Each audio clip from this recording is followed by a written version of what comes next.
Dr. Zakir Naik, congratulations and best of luck for starting Peace TV.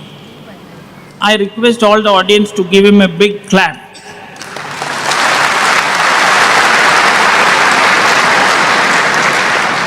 My question is, why is it imperative to circumcise in Islam? The brother posed the question, is it imperative, is it compulsory to circumcise in Islam? Is it fard? Whether it's not fard in Islam, it is a sunnah. It's sunnat-e-muqadda, highly recommended sunnah. It is mustahab. It is mustahab in Islam to circumcise. It's not a fard, but there are various reasons for that.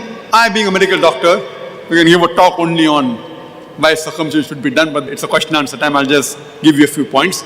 Today, science tells us that if a man is circumcised, he has less chances of having carcinoma of the penis, of having cancer of the penis. Less chances, negligible chances. If you're not circumcised, there are chances.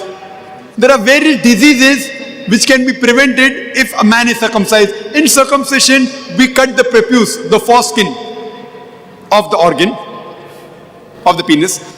And here, we realize that where a normal person goes for the call of nature, when he after urinates, there are droplets of the urine remaining in the prepuce, in the foreskin. This causes various diseases. It can cause itching, it can cause inflammation of the skin, it can cause prepucitis, many things. So all these diseases are prevented if you are circumcised. And beyond that, when we go for the call of nature, we even put water, which prevents it further.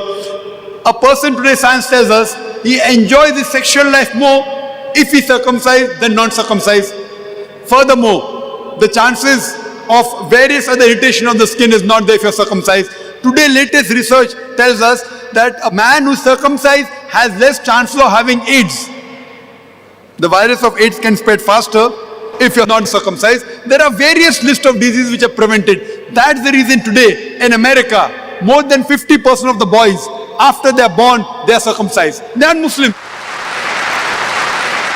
Even the Christians in America, the doctor asks the parents, do you want your son to be circumcised? And more than 50% of them are circumcised, not because Islam says that, because they know it is a benefit for the son. Hope that answers the question.